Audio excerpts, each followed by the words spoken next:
വെള്ളിക്കതാവിന് വേണ്ടി ആദ്യ ഓവർ ഇവിടെ മാന്ത്രിക സ്പിന്നർ സത്താർ വെള്ളിക്കതാവാണ്. സ്ട്രൈക്ക് ഭാഗത്തിൽ അക്ഷയ്. ആദ്യ പന്ത് തന്നെ തേടിക്കാനുള്ള ശ്രമം ഇപ്രാവശ്യം അങ്ങനെ ആദ്യ പന്ത് തന്നെ അങ്ങനെ സിക്സർ കരസ്ഥമാക്കുന്നു. CSC പൈവളിക്ക് വേണ്ടി എത്രയോ സിക്സ് അടിച്ച പ്ലെയറാണ് അക്ഷയ് എന്ന ഈ വെടിക്കെട്ട് ബാറ്റ്സ്മാൻ. ആദ്യ പന്തിൽ തന്നെ ഇപ്രാവശ്യം ഇസ്മായിൽ ഖത്തർക്ക് സിക്സർ കരസ്ഥമാക്കുന്നു. ഇപ്രാവശ്യം വീണ്ടും Akshay back to back six. രണ്ട് പന്തിൽ രണ്ട് സിക്സ് കരസ്ഥമാക്കിക്കൊണ്ട് സ്കോർ കാർഡിൽ 12 എന്ന നിലയിലാണ്. രണ്ട് പന്ത് അവസാനിക്കുമ്പോൾ 12 എന്ന നിലയിലാണ് സ്കോർ കാർഡിൽ.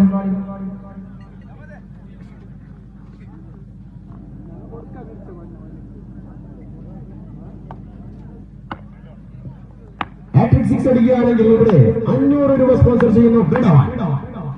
ഇപ്രാവശ്യം ഉയർത്തിയടിക്കാനുള്ള ശ്രമം അങ്ങനെ